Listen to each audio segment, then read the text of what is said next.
right. Thank you guys for joining us again on this edition of the Kel and Coach Show. I'm Kel.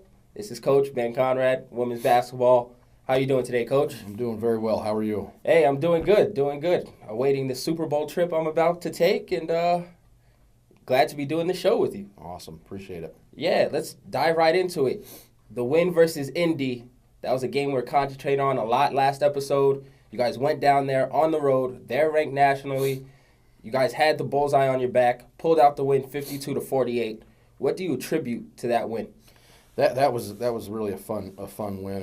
It's going to rank up there. I told one of my former players from a few years back that win is going to rank up there as one of the top 2 or 3 that we've had here, right up there with a game that we won at Coffeyville a couple of years ago.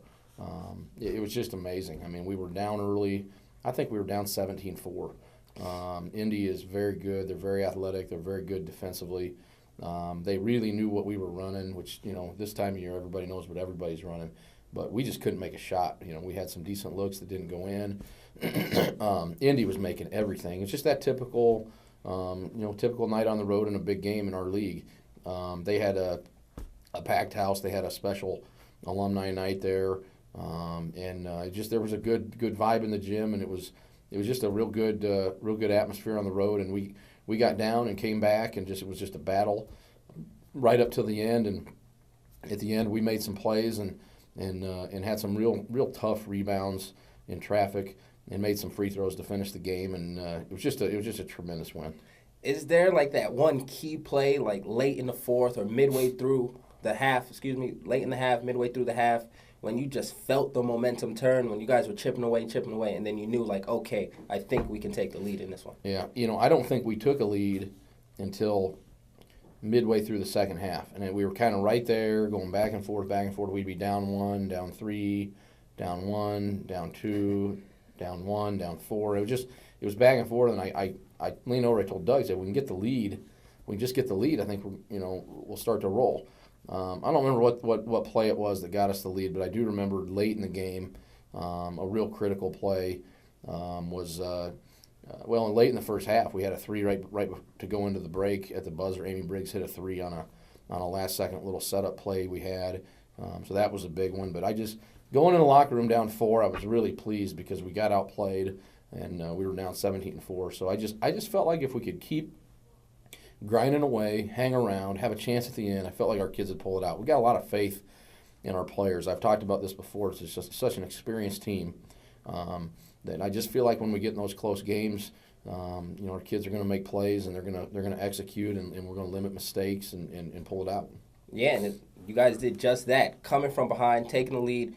Like you said, clutch free throws at the end, which really could be the hardest time of the game. You take that lead, you expend so much energy to get that lead, then you have to do something like hit your free throws and sink it to put away. So that was a great win for your team, and then you guys bounced back with a huge win, 82-48 against Labette last Saturday, was it? Great win for you guys. How do you guys just put the other one in the rear view and gear back up so fast? Well, we talk about it every time we play, about approaching it the same way, whether we win or lose.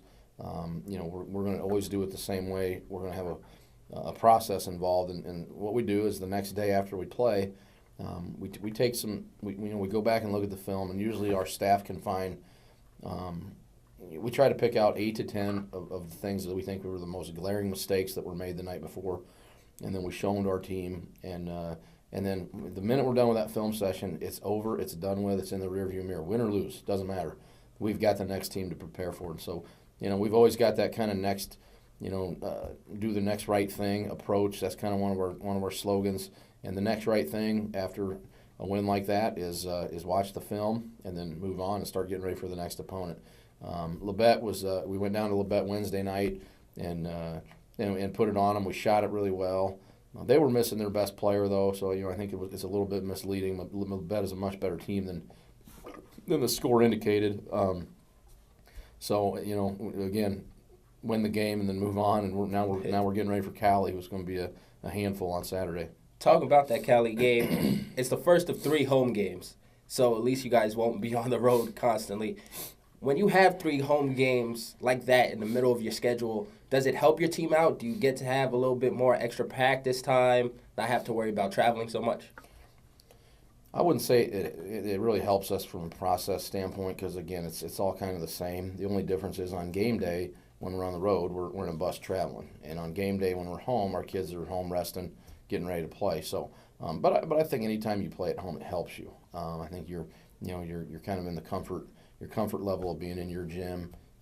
People are watching you play. You're not out there on the road, just fighting against everything. Yeah. Usually when you're at home, things run a little smoother. But 3 games in a row at home is welcome. It's something we're excited about, and hopefully we can get a lot of people out because it's 3 huge games. I mean, huge. We go Cali Saturday, we go Allen Wednesday, and then the league schedule turns over and we start over again. And we'll have Highland, who I think is ranked 3rd or 4th in the country in the latest poll, has not gotten beat other than the game that we went down to their place and beat them. That'll be next week. So it's just we've got a stretch here that's going to define who we are at the end of the year. So things are getting real interesting. Yeah, we're getting to that turnover point in the schedule where you see everyone twice. And we've talked about this before. I remember our first show, you said your goal was to win the league, like outright, not in the tournament. You want to win the league. You're halfway there almost. No losses yet, couple tight games. Now when you're coming down the stretch, what is that new goal? Your goal was to win the league. Everyone is seeing you. You had a couple close games. How do you finish strong? Well, just keep doing what we're doing. We got to defend. We got to rebound. We got to take care of the ball. We got to play with an edge. We got to play with a toughness mentally and physically that'll allow us to have that success. That's really it. Just keep doing what we're doing. We've got good players, and when you've got good players, you've always got a chance. And I think no matter what your players are like, if you defend and rebound, you've got a chance. So when you put those things together, I think our team has a chance to win every time we play. But on the flip side of it, we can get beat any night if we're not ready to go. So it's really just keep doing what we're doing, keep getting after it, keep practicing good. Okay, this team is practicing extremely well right now. This team is coming in every day. It's really fun to watch because early in the year, when we started winning a lot of non-conference games, you could see kids relaxing. They show up to practice and we're just walking through the motions. And I think they've started to buy into the idea that what we do in practice carries over to game night. And it's fun to see because when you start doing that, you start practicing right, you start getting right, and you start getting better every Saturday and Wednesday. The kids can really start to see the progress, and it's starting to happen. This team is starting to play some pretty good basketball. Yeah, I know you're kind of immersed into the schedule right now and concentrate on the team a lot, but I've read that you're going for your 100th win on Saturday. I didn't know if you know this. It's 100 so far here. What does that mean to you if you were even aware of it? I wasn't aware of it until somebody, Katie Gerlach, mentioned something about it on maybe Wednesday that I was going to get it Saturday if we could win. And I told her, I said, well, that'd be pretty sweet if I got it because it would mean we're still undefeated in the league. I'm too young to look at that. 100 doesn't mean anything to me, to be real honest with you. That's when I get old and maybe we're lucky enough to have a few hundred wins, that's when I can look back and be appreciative of it. Those numbers they don't matter a lot to me. I think it's cool because I think it tells you we've had good players. We've had kids that have done things the right way. Those wins I don't really look at those wins as my wins. I look at them as my staff's wins. Gerald Ewing's been with me for every single one of those wins here at Johnson County. In my career, I've had a bunch of assistant coaches that have been awesome, and those are also my players' wins. I've never made a basket in a college basketball game. I wish I had, but I wasn't a good enough player to play in college. So I've never made a basket, and those are wins that our kids got. So it's something that's fun and exciting for everybody else. But we don't, like I said, when I get older, I'll probably look back and appreciate that. But I'm still, despite what I look like some days, I'm still a pretty young guy, Kel. So I'm not an old guy. I'm not doubting that. Not doubting that at all. But, you are racking up these accolades, #1 in the nation, going for your 100th win. A lot of credit is due to you, even though, I like the coach speak, though. It is a team accomplishment, so on, but you're moving up and you're doing pretty well. To get back to the team, I'm going to put you on the spot just a little bit. Who is the player to look for down the stretch that may have not had that breakout game yet, who we haven't seen lead the team in scoring or something, who's really going to break out down the stretch in the second half? Well, Tanshell Hollingsworth is probably that kid. She's probably the most important kid. When she runs our team and has a high assist-to-turnover ratio like she's had, we are very difficult to beat. When Tanshell is making shots, I would venture to say we are, I don't want to say unbeatable because that sounds kind of arrogant, but if Tanshell is making shots like she's capable of, making open threes and getting into the lane and finishing, that's just another weapon, and we just become unbelievably dangerous. She doesn't have to score for us to win.